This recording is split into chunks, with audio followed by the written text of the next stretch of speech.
ఈరోజు కార్తీక పౌర్ణమి అని చెప్పి మా అమ్మ నన్ను 4కి అయితే లేపేసింది. మనకేమో ఆ టైంలోనే కదా నిద్ర పట్టేది. ఎందుకంటే మనం నైట్ పడుకోకుండా ఆ టైంలోనే కదా పడుకుండేది. విషయానికొస్తే మా అమ్మని టెంపుల్‌కి అయితే తీసుకెళ్ళి వచ్చేసాను. కానీ మళ్ళీ ఎంత ట్రై చేసినా నిద్ర అయితే పట్టలేదు. ఈలోపు నా షిఫ్ట్ కూడా స్టార్ట్ అయిపోయింది. షిఫ్ట్ అంటే మీకు తెలిసిందే కదా, సాఫ్ట్‌వేర్ బాధ్యతల కష్టాలు అలాగే ఉంటాయని. నా అదృష్టం బాగుండి ఈరోజు వర్క్ అవ్వలేదు. సరే అని చెప్పి ల్యాప్టాప్ క్లోజ్ చేసి మా ఫ్రెండ్ గాడు కొత్త ఇల్లు కడుతున్నాడంటే ఒక లుక్ వేద్దామని వెళ్ళాను.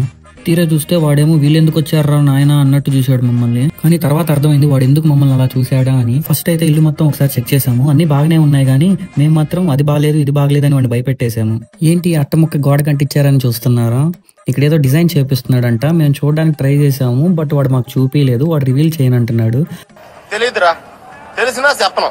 బట్ చివరికి మా సంగతి తెలిసి వాడు ఫోన్లో అయితే పిక్ ని రివీల్ చేశాడు. ఆ పిక్ లో ఏముందని అనుకుంటున్నారా?